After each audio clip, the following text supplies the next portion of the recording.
In recent years, there's been something of a taint on companies and investments related to solar. And with Solar City, it's been just the opposite. You've had a successful IPO. The company is doing well. At a high level, why is that? You know, most of the taint is around solar manufacturing. Our business model is totally different. We're an energy company. We install solar systems for free, and we sell the electricity at a lower rate than you can buy it from the utility. So given the option of paying more for dirty power or paying less for clean power, what would you take? Now, you're in 14 states in the United States currently. Explain to me how you got to those 14 states versus the rest of the country. So we first look at the fundamental economics. What is your current cost of electricity? Then we look at how much sun does that market get, and then we look at any state incentives. The most important is what's the cost of electricity, because that's our competition. We are competing against the local utility. And so we have to price below their price. So when we look at the markets, that's what we look at, and then we scale. And we only move into the space, into the new market, if we can save the customer money. Okay, so it's not good enough for a state to be sunny, is that correct? It helps a lot. So Arizona's example, the cost of electricity is relatively cheap in Arizona. It's roughly 12, 13 cents a kilowatt hour. But they get incredible amount of sun.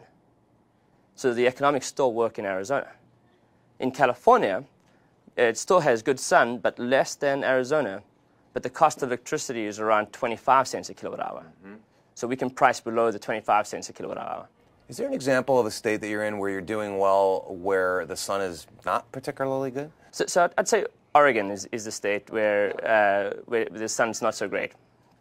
So the sun is okay, still better than Germany, but and the cost of electricity is fairly low. But Oregon has a strong state incentive and wants to see their residents adopt clean energy, so the economics still work in Oregon. It's interesting listening to you position Solar City against my utility and the utilities of other people watching this. How do the utilities feel about you? No, you know, there's a supermajority of them don't like it. There's a small minority that actually see this disruptive technology as a fantastic investment opportunity. But for the most part, every dollar that we install, the utility does not get.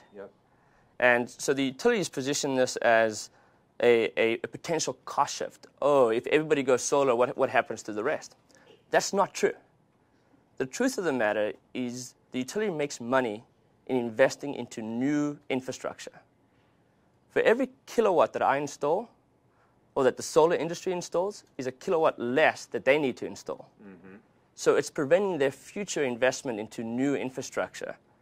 And we don't need to invest into new fossil fuel-based infrastructure. We can invest that into renewables.